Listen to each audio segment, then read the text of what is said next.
qulağa sıxacıyı. Baxıram ki, simasında Hacıya qarşı xüsusi bir simpatiya var, məhəbbət var. Zaten insan danışanda, insan onu hiss eləmək olur.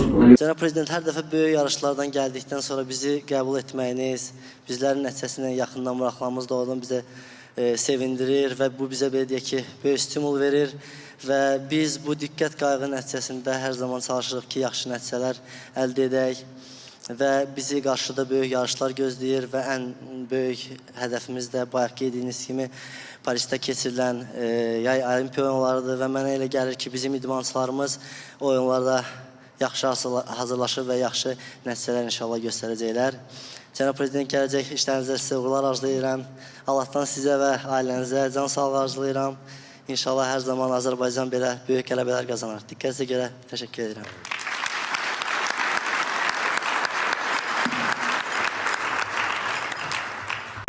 Bu nəyə görədir? Hacının bugünə kimi verdiyi nəticələr. Yəni, təkrar olmuyor. İnşallah ki, Hacı da istəyir, hamı istəyir ki, inşallah bir yaxın vaxtlar təkrar olunsun.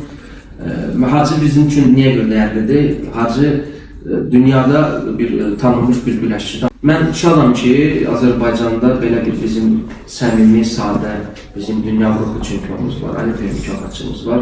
O bizim dostumuzdur və bizim bir rol komandasındadır. Hacı, mən təşəkkür bildirirəm. İnşallah sən gələcək nailiyyətlərini və biz bir yerdəyik. Hacı həmişə hara demişiksə, vaxtı olsa həmişə bizim yanımızda. Buna görə təşəkkürlər.